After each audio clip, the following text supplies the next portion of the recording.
오늘의 말씀은요, 재창조입니다. 원래의 제목은 창조입니다.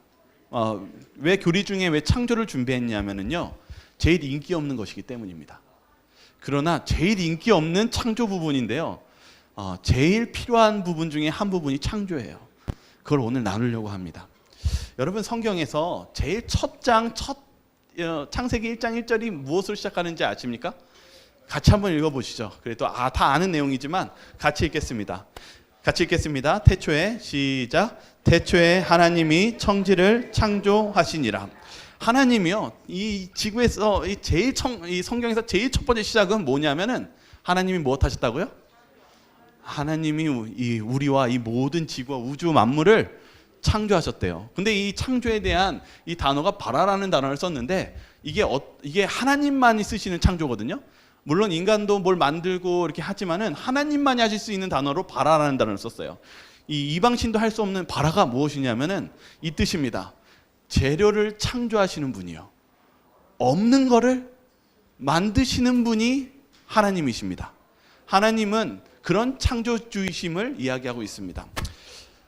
그래서 우리가 인류에 있어서 가장 근본이 되는 이 창조의 사건이 어떤 의미를 가지고 있는지 좀 더 보도록 하겠습니다.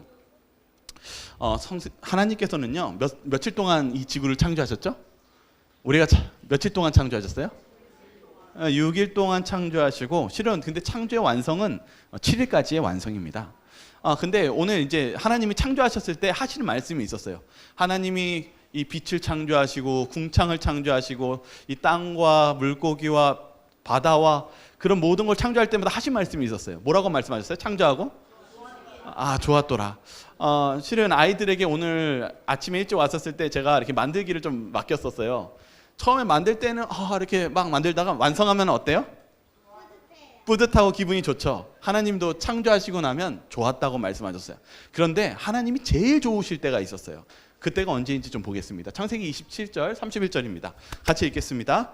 시작. 하나님이 자기 형상 곧 하나님의 형상대로 사람을 창조하시되 남자와 여자를 창조하시고 하나님이 지으신 그 모든 것을 보시니 보시기에 심히 좋았더라. 저녁이 되고 아침이 되니 이는 6째 날이라. 하나님은요, 좋긴 좋았는데 가장 좋을 때가 있었어요. 그게 언제일까요? 네, 맞아요. 사람을 창조할 때요. 여러분들도 어떨 때가 가장 기쁩니까? 라고 했을 때 아마 자녀를 가지고 있었을 때 그 얘기를 할 거예요. 근데 성경을 좀 자세히 보면은 바로 사람을 창조했는데 사람의 무엇을 창조할 때 하나님이 가장 기뻤다고 얘기하고 있냐면 바로 하나님이 자기 형상대로 그 사람을 창조할 때입니다. 하나님이 사람이 기쁜 것은요, 가장 기쁜 것은 자기의 모습을 닮을 때예요. 근데 이 질문을 드리고 싶은 거예요. 하나님의 형상은 무엇을 의미할까요? 외모를 닮은 것 때문에도 기쁠까요? 기쁘죠. 그렇지만 무엇을 닮았을 때 기쁠까요? 이것을 우리가 좀 알 필요가 있어요. 하나님은 우리를 창조하실 때 완전하게 하나님의 형상을 닮게 창조되어 있어요. 그래서 하나님은 우리를 창조할 때 물론 영원히 살 수 있고, 그리고 우리가 모든 것에 있어서 완벽하게 창조는 된 건 사실이지만 이 안도 완벽하게 창조되었다는 사실입니다. 우리가 정말 죄를 너무 빨리 져가지고 문제였지만은 하나님 창조했을 때 우리는 완벽하게 창조되어 있었어요. 그러한 가운데서 이 창조는 참 우리들에게 아주 중요한 것을 설명하고 있습니다. 근데 이제 안타까운 이야기를 할게요. 이 죄가 들어왔죠. 이 죄가 들어와서 문제가 발생했는데 특별히 이 죄가 어떻게 사람을 파괴했는지, 왜냐하면 하나님이 우리를 완전하게 창조했지만 죄 때문에 우리가 파괴가 되었는데 어떤 문제가 생겼는지 좀 보겠습니다. 창세기 3장 6절에 있는 말씀입니다. 같이 한번 읽어보겠습니다. 시작. 여자가 그 나무를 본즉 먹음직도 하고 보암직도 하고 지혜롭게 할 만큼 탐스럽기도 한 나무인지라. 여자가 그 열매를 따먹고 자기와 함께 있는 남편에게도 주매 그도 먹은지라. 네, 이 죄가 들어왔을 때 사단이 아주 그 유혹을 당했어요. 근데 그게 무엇이었냐면은 선악을 알게 하는 열매였습니다. 이 하와는요, 이것을 보면서 무엇을 느꼈냐면은 이걸 먹으면 무엇 할 것 같았어요?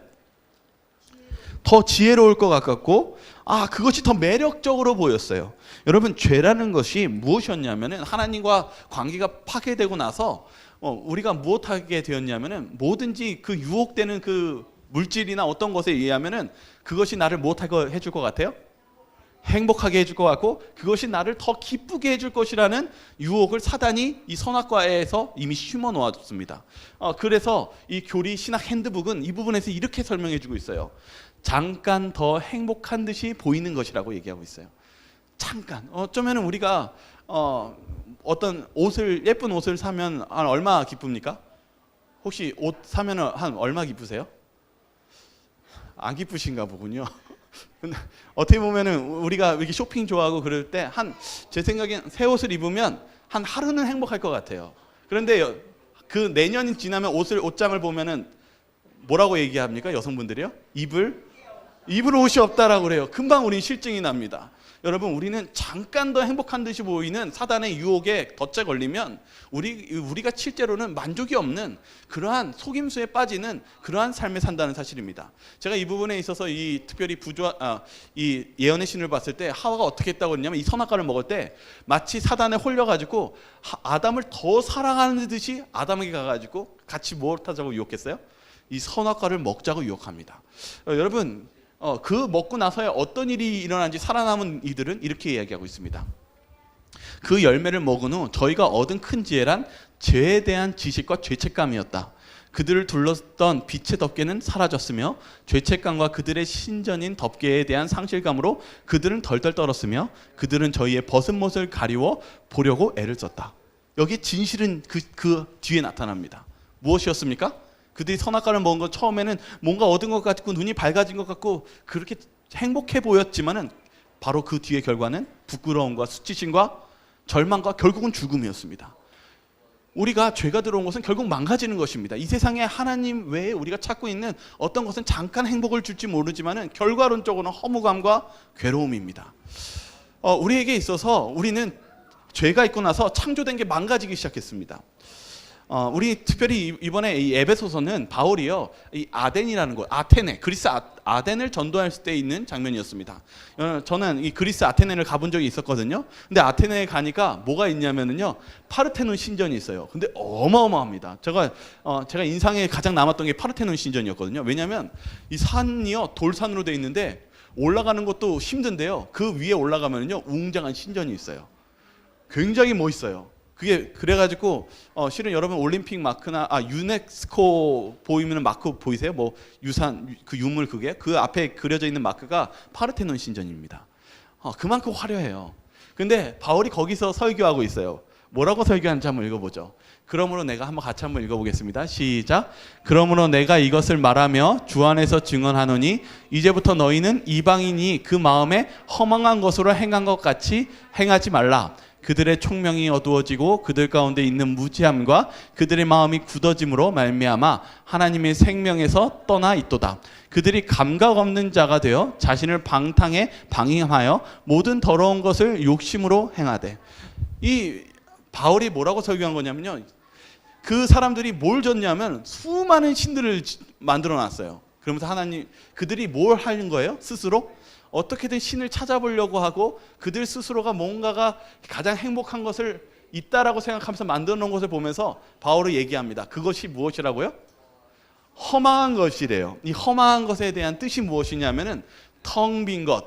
그것을 좀 더 구체적으로 이렇게 얘기합니다. 목적 없는 것. 그것을 이 저자는 이렇게 해석합니다. 어떤 목표에 이르게 하지 않는 것. 실제의 목적지를 가지 못하게 하는 것이 허망한 것이라고 얘기합니다. 실은 우리가 하나님을 알지 못하면 우리가 하는 일들이 다 허망한 것입니다. 의미도 없는 것이고 텅 빈 것을 우리가 무수하게 노력하면서 뭐 하나님께 이르지 못하는 그런 일들을 하고 있다고 바울은 이야기하고 있습니다. 여러분, 우리가 죄로 인해서 우리가 망가졌을 때요, 우리가 무언가를 찾기 위해서, 뭔가를 채워 넣기 위해서, 뭔가를 만족하기 위해서 하는 일들이 허무한 것입니다. 결론적으로 허무한 것이고 결국은 목적에 이르지 못하는 그러한 일을 하고 있는 것이라고 바울은 이야기하고 있습니다. 제가 여기 책에 보면은 눈먼 시계공이 있죠.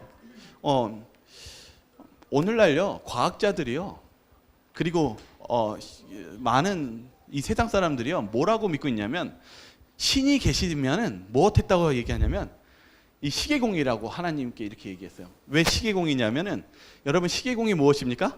시계 만드는 사람이에요. 기술자예요. 근데 시계 만드는 사람이 되게 정밀하게 그 시계를 만들죠. 그 다음에 어떻게 합니까? 다 만들면요, 딱 조립하면 끝난 거예요. 이제 시계공한테는 올 일이 없어요.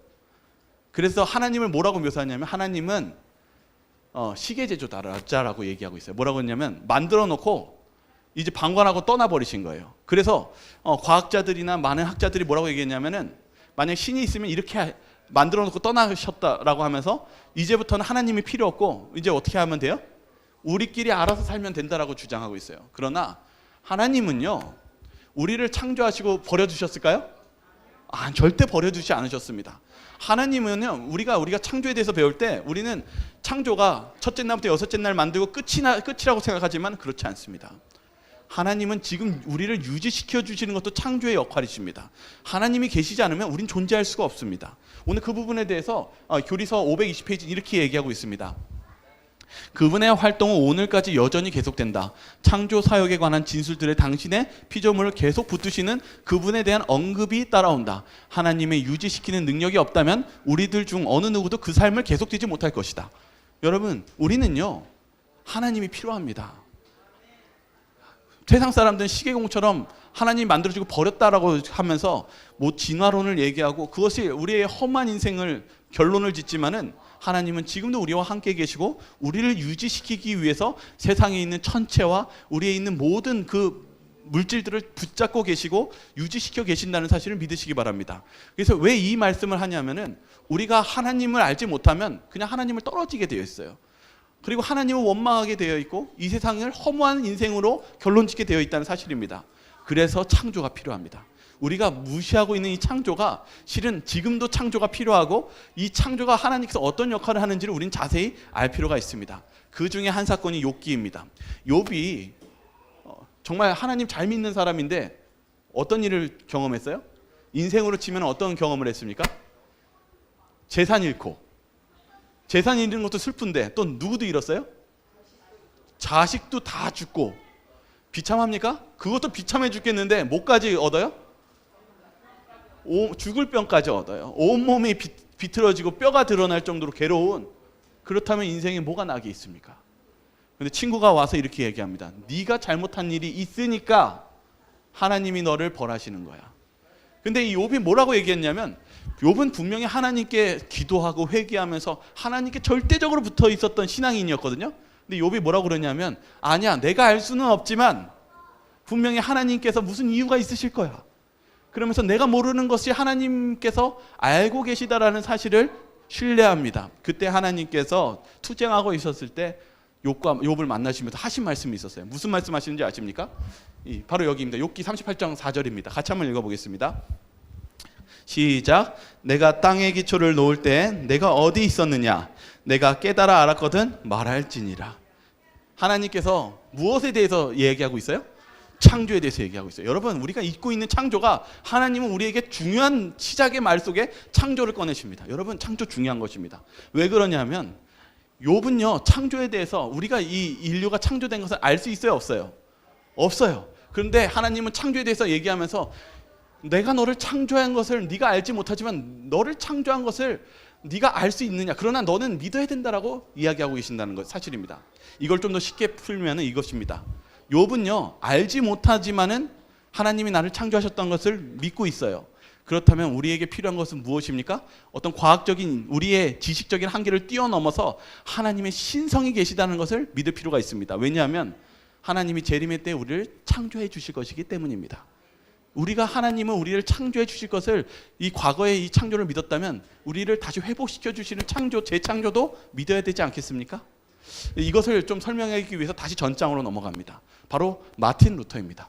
마틴 루터가요, 뭘 깨닫기 시작했냐면요, 이 창조에 대해서 믿기 시작했어요. 왜냐하면은 우리 인간은 못하는 심성이 있냐면 하나님과 떨어지면 자꾸 내가 이해하는 창조의 범위로 생각하려고 그래요. 그게 진화론이고 그 어떤 과학입니다. 그러나 하나님은 과학보다 위에 계십니다. 그래서 우리가 이성보다 신성이 있다는 것을 믿어야 되는데, 바로 이 마틴 루터가 자기 저서에 뭐라고 고백하냐면 이렇게 고백했어요. 루터는 무로부터의 창조를 믿었다. 왜냐하면 그는 그 저서의 서두에 모세로부터 우리는 세상에 6,000년 전에는 존재하지 않았다는 것을 안다. 그리고 진술했기 때문이다. 루터는 자기가 이해하지 못한 창조의 이야기의 어떤 면들은 믿음에 의해 믿어지도록 하나님께 맡겼다. 루터가 뭘 믿었냐면, 이게 생각해 보니까 6,000년 전에는 우리가 존재해야 안 존재해요? 안 존재해요. 6,000년 전에는 지구도 존재하지 않고 우주도 존재하지 않아요. 그러나 지금 루터는 자신의 현실에 뭘 보고 있어요? 자신의 몸과 이 창조물과 아름다운 지구를 다 보고 있어요. 이것은 어떻게 증명할 수밖에 없어요? 하나님께서 이것을 창조한 것을 믿는, 그 신성을 믿는 거로 이해할 수밖에 없어요. 그러므로 이 믿음을 가지고 무엇까지 믿어야 되냐면 재림을 믿어야 돼요. 하나님이 우리를 재창조하실 수 있다는 것을요. 그래서 우리는 히브리서 11장 3절을 한번 같이 읽기를 소망합니다. 우리 같이 한번 읽어보겠습니다. 믿음으로, 시작. 믿음으로 모든 세계가 하나님의 말씀으로 지어진 줄을 우리가 아나니 보이는 것은 나타나는 것으로 말미암아 된 것이 아니니라. 우리가 눈으로 보는 것을 다로 믿으면 안 된다는 것입니다. 그 너머에 하나님이 창조하시는 그 신성이 있다는 것을 못 해야 되는 것입니까? 믿어야 됩니다. 여러분, 과학보다 위대하신 하나님이 계신 걸 믿으시기 바랍니다. 우리가 과학으로 한계를 지으면 우리의 믿음은 연약해질 수밖에 없어요. 그것을 뛰어넘는 하나님이 계심을 욥이 믿었고, 누구도 믿었어요? 루터도 믿었어요. 우리도 그 믿음을 따라가야 된다는 것입니다. 그리고 성경도 그런 믿음을 가져야 된다라고 이야기합니다. 그래서 욥이 결국은 회복됐어요. 하나님이 재창조해 주셨어요.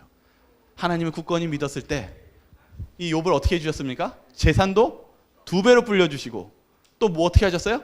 건강도 회복시켜 주시고, 수명도 2배로 불려주시고, 그리고 자녀도 어떻게 해주셨습니까? 자녀는 그대로 1배였어요.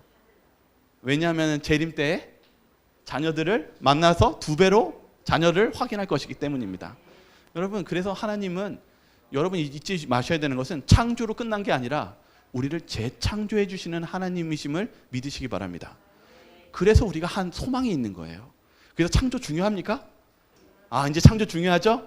그래서 여러분, 제가 이제 요청하는 것은 이것입니다. 여러분, 하나님이요, 창조에서 멈추신 게 아니라 우리를 재창조하신다는 것을 믿으시기 바랍니다. 근데 여러분, 지금도 여러분들이 재창조 받으실 수가 있어요. 그래서 여러분 재창조 받으시기 소망합니까? 예, 그게 우리의 필요해요. 왜냐하면 죄 때문에 우리가 망가졌거든요. 그냥 망가진 게 아니라 여기가 많이 망가졌어요. 여기도 많이 망가지고요. 그래서 우리가 하나님의 재창조가 필요합니다. 그래서 오늘 성경에 보면은요, 예수님에 대해서 2가지로 표현합니다. 첫 번째 한번 같이 읽어보겠습니다. 고린도전서 15장 45절에 있는 말씀이에요. 같이 한번 읽어볼까요? 시작. 기록된 바 첫사람의 아담은 생령이 되었다 함과 같이 마지막 아담은 살려주는 영이 되었나니. 예수님이요, 아담으로 오셨대요. 그런데 먼저 바라봐야 되는 건, 우리가 첫째 아담은 어떤 아담입니까? 한마디로 말하면 실패한 아담이고 죄를 지은 아담입니다. 그래서 우리가 다 누구의 자손이에요? 아담의 후손이어서 우리가 태어나면 어쩔 수 없이 뭐로 태어났냐면 불량품으로 태어납니다. 우린 불량품이에요. 망가져 있고 실은 파괴되어 있어요. 그런데 예수님이 무엇 하시러 오셨냐면 다시 아담으로 오셔가지고, 2번째 아담으로 오셔서 우리를 무엇 하시는 아담이에요? 실패한 아담이 아니라 다시 회복시키는 아담으로 오셨다는 사실입니다. 그리고 2번째, 이게 중요합니다. 요한은요, 예수님을 이렇게 묘사했어요. 이게 중요해요. 같이 한번 읽어볼까요? 그가, 시작. 그가 태초에 하나님과 함께 계셨고 만물이 그로 말미암아 지은 바 되었으니 지은 것이 하나도 그가 없이는 된 것이 없느니라. 예수님이 뭐래요? 지금 뭐라고 설명하고 있습니까? 우리가 잊혀왔던 예수님은 창조주라고 얘기하고 있습니다. 예수님은 여기를 창조하시기에 오셨대요. 우리가 잊지 말아야 됩니다. 예수님은 우리를 재창조하고 창조하시기 위해서 이 땅에 오셨습니다. 그것에 대해서 한 사건을 좀 보도록 하겠습니다.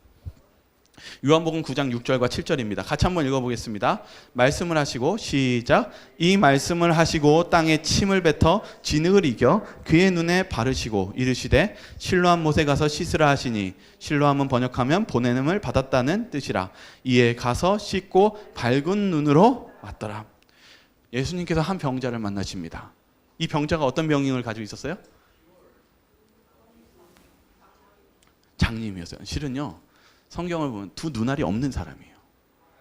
눈알이 없는 사람인데 예수님이 그를 부르십니다. 그러면서 어떻게 하시냐면, 아주 저는 솔직히 이 내용을 어릴 때 볼 때 너무 싫었어요. 어떻게 하셨냐면 진흙이 땅바닥에 흙을 침을 뱉으셔서 그 맹인의 눈에 발라주면서 어떻게 했냐면 실로암까지 가서 씻으라. 정말 이 과정에 가는 과정이 아마 정말 이 맹인이 기분이 나빴을 수도 있을 것 같아요. 왜냐하면 그 가는 길이 짧은 거리가 아니었거든요. 한 2-3km 되는 거리를 가야 됐거든요. 그 중간에 그냥 확 닦아버릴 수도 있는 건데 그가 참고 갔는데 치유를 받았어요. 그런데 여기에 되게 중요한 의미가 있어요. 예수님이요, 여기에서 특별히 진흙을 가지고 침을 뱉어서 그 눈에 발라줬던 것이 의미가 있습니다. 왜 그러냐면 인간을 창조하셨을 때의 과정을 다시 볼 필요가 있어요. 창세기 2장 7절에 뭐라고 기록되어 있냐면 여호와 하나님이 땅의 흙으로 사람을 지으시고 생기를 그 코에 불어넣으시니 무엇이 되었더라? 사람이 생명이 살아있는 존재가 되었더라. 여러분, 예수님께서 이 눈 없는 이 맹인에게 무엇을 하신 것입니까? 그 우리의 기본적인 흙이라는 그 재료와 하나님께서 있는 생명을 함께 하셔서 그의 눈을 재창조하셨습니다. 예수님은 무엇으로 오셨냐면 창조주로 오셨어요. 여러분, 우리가 망가졌습니다. 죄를 통해서 망가졌는데 예수님은 우리를 다시 회복시키고 창조하시기에 오셨다는 것을 보여주시기 위해서 이 이적을 행하셨습니다. 여러분, 예수님은 우리를 회복시키고 창조하시기를 원하십니다. 그분께 나아가시기를 바라겠습니다. 그런데 우리에게 있어서 가장 큰 창조의 기쁨이 있어요. 그때가 언제이냐면 바로 이사야서 65장 17절에 있는 말씀입니다. 같이 읽겠습니다. 시작. 보라, 내가 새하늘과 새 땅을 창조하나니 이전 것은 기억되거나 마음에 생각나지 아니할 것이라. 하나님께서는 우리에게 창조가 계속 이루어지는데 끝내 그 창조가 가장 완벽한 창조가 언제 이루어지냐면 새하늘과 새 땅이 올 때입니다. 우리가 재림 때에 하늘에 갈 때는 하나님께서 우리를 어떻게 창조하실까요? 완벽하고, 제가 이 부분에 대해서 쭉 논문을, 하젤 박사의 논문을 보면서 느낀 게 뭐냐면, 하젤 박사는 이렇게 얘기했어요. 그 전 거보다 더 완벽하게 창조하신다고 그랬어요. 여러분, 우리가 재림 때에 다 이 날에 같이 만나야 되지 않겠습니까? 그 만나기를 소망하십니까? 여러분, 우리가 재창조 받읍시다. 하나님, 예수님은 우리를 재창조하시고 창조하시기를 소망하는데, 근데 문제는 우리가 그 창조받기를 거절하면 받을 수가 없어요. 그래서 오늘 여기 우리가 이 말씀 속에서 우리가 창조에 대해서, 재창조에 대해서 오늘 좀 깊이 한번 좀 더 나가도록 하겠습니다. 우리가요, 죄를 통해서 파괴됐어요. 그런데 여러 가지가 파괴됐어요. 그 중에 하나가 건강을 파괴됐어요. 우리가 질병이 생긴 것도 이 죄를 통해서 시작되었습니다. 그리고 영원히 살 수 있었던 존재에서 우리는 한정된 수명을 살게 되었습니다. 그런데 그것만 파괴된 게 아니에요. 무엇이 파괴됐냐면 한번 보도록 하겠습니다. 출애굽기 34장 6절에 있는 말씀인데요. 이게 무슨 말씀이냐면 모세가 하나님한테 부탁을 해. 하나님, 저 하나님 영광을 보고 싶습니다 라고 하니까 하나님이 무엇을 보여주셨어요? 한번 같이 읽겠습니다. 시작. 여호와께서 그의 앞으로 지나시며 선포하시되 여호와라 여호와라 자비롭고 은혜롭고 노하기를 더디하고 인자와 진실이 많은 하나님이라. 하나님의 영광을 보여달라고 하니까 하나님이 영광을 무엇을 보여주셨어요? 뭐예요? 하나님이 보여주신 게요. 자비롭고 은혜롭고 노하기를 더디하고 인자와 진실이 많은 하나님이라. 뭘 보여주셨어요? 하나님의 품성, 사랑을 보여주셨어요. 하나님의 영광을 보여주셨는데 그게 사랑이었어요. 그런데 문제는 우리가 망가졌어요. 죄를 짓고요. 그래서 망가진 존재가 어떤 모습을 바뀌었냐면 바로 요한복음 7장 18절은 이렇게 이야기합니다. 스스로 말하는 자는 자기 영광만 구하되. 망가졌는데 어떻게 망가졌어요? 하나님의 영광을 나타내는 것이 아니라 나 좀 인정받고 싶고 내가 박수갈채 좀 더 받고 싶고 칭찬받고 싶어하는 그런 존재로 바뀌어버렸어요. 여러분, 우리의 마음속에 그런 마음이 존재합니까? 우리의 마음속에 그런 망가진 마음이 존재하는 게 이 죄의 현실입니다. 그래서 여러분, 우리가 잊지 말아야 되는 게 하나님으로부터 재창조받아야 될 게 있는데 그 중에 제일 중요한 것을 오늘 나누려고 합니다. 저도 이게 창조를 자꾸 찾아보고 찾고 보니까 우리가 정말 재창조받아야 될, 지금 우리가 사는 세상 속에서 재창조받아야 될 게 있더라고요. 그 중요한 게 무엇인지 특별히 이 주석은 이렇게 이야기합니다. 경건한 품성은 그리스도께서 재강림하실 때에 땅에서 구속함을 얻을 자들에게 가져야 할 거룩한 상태를 대표한다. 여러분, 우리가 하늘나라 가기 전에 먼저 재창조받아야 될 게 있어요. 무엇일까요? 하나님의 영광입니다. 하나님의 품성입니다. 우리가 그것은 여기에서 재창조받고 가야 됩니다. 여러분, 우리의 신앙 속에서 하나님의 품성을 재창조받으시기 바라겠습니다. 그것이 우리가 정말 재창조받아야 될 가장 중요한 하나입니다. 그러면 우리가 어떻게 하면 재창조를 받을 수 있을까요? 고린도전서 6장 20절에 이렇게 이야기하고 있습니다. 제가 읽겠습니다. 값으로 산 것이 되었으니 그런즉 너희 몸으로 하나님께 영광을 돌리라. 너희가 값으로 예수님의 그 피로 샀으니 무엇하라고요? 어떻게 하래요? 하나님께 영광을 돌리라. 하나님이 원하시는 게 무엇입니까?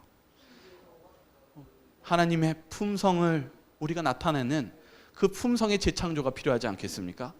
그래서 우리가 품성의 재창조를 하기 위해서 우리가 재창조를 받기 위해서는 무엇이 필요합니까? 그것에 대해서 실물교훈은 이렇게 이야기합니다. 제가 읽겠습니다. 어떠한 외형적 의식도 단순한 믿음과 자아를 완전히 포기하는 일을 대신할 수 없다. 그러나 아무도 자기 스스로 자기의 마음을 비울 수 없다. 우리는 그리스도께서 그 일을 해주시도록 그분께 우리의 마음을 허락할 뿐이다. 그렇게 할 때 우리의 심령에서 다음과 같은 말이 나오게 될 것이다. 주여, 저는 제 마음을 당신께 드릴 수 없사오니 당신이 제 마음을 취하소서. 제 마음은 당신의 소유물이옵니다. 저는 당신을 위하여 그것을 보존할 수 없사오니 당신이 그것을 깨끗이 보존하옵소서.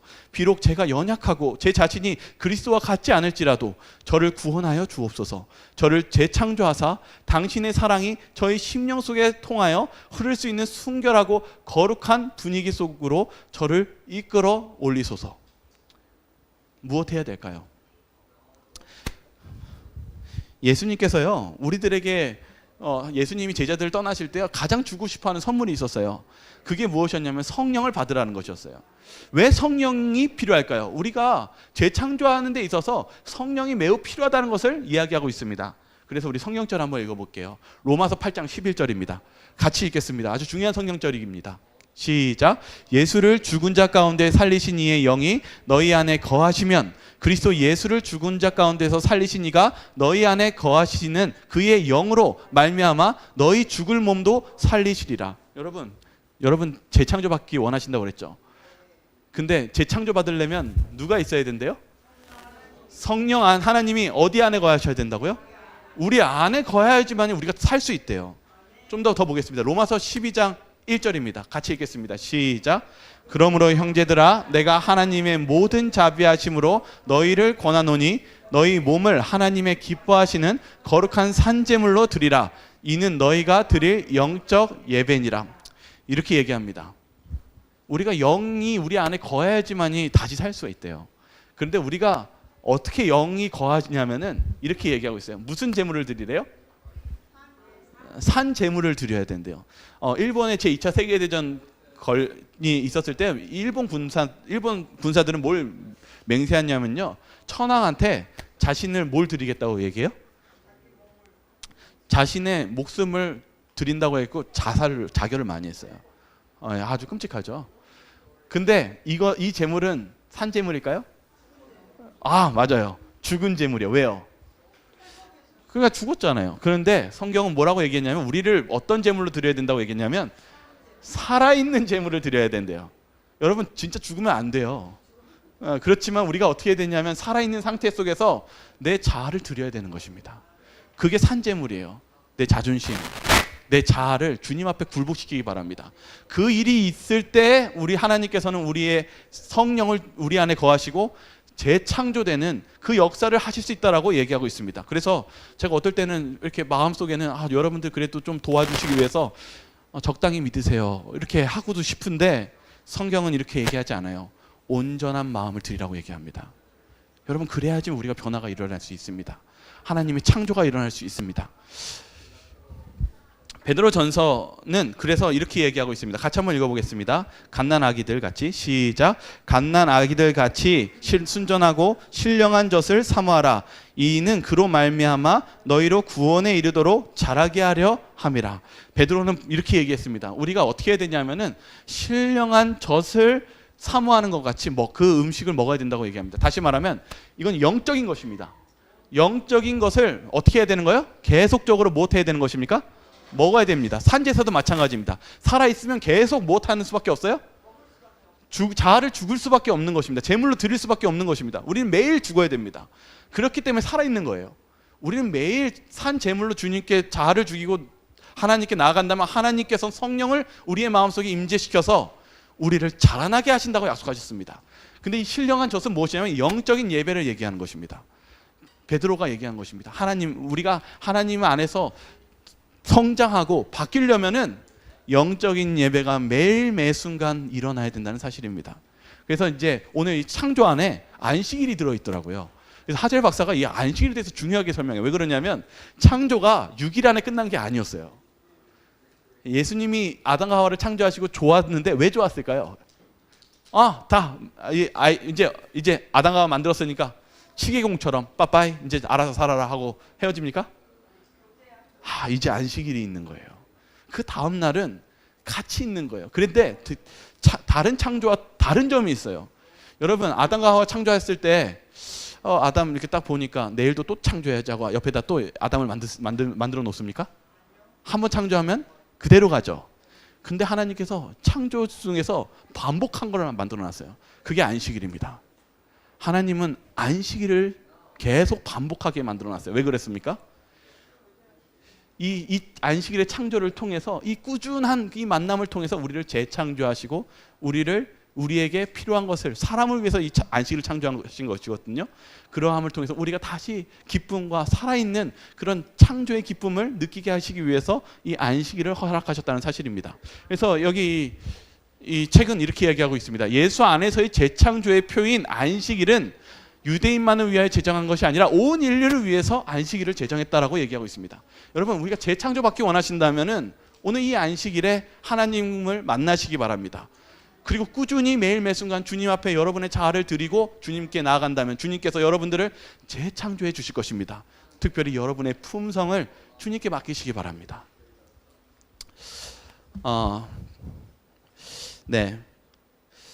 오늘 이제 하나만 얘기하고 마치겠습니다. 실은 제가 오늘 말씀을 준비하면서 운전하는 길이었어요.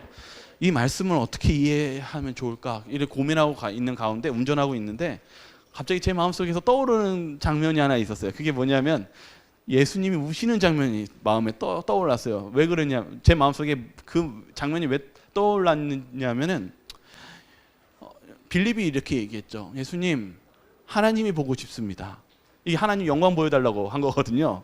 그러니까 예수님이 하신 말씀이 뭐냐면, 빌립아, 내가 지금 너와 함께 있는데 왜 하나님을 봐달라고 얘기했느냐? 나를 본 자가 하나님을 봤다라고 얘기해 주십니다.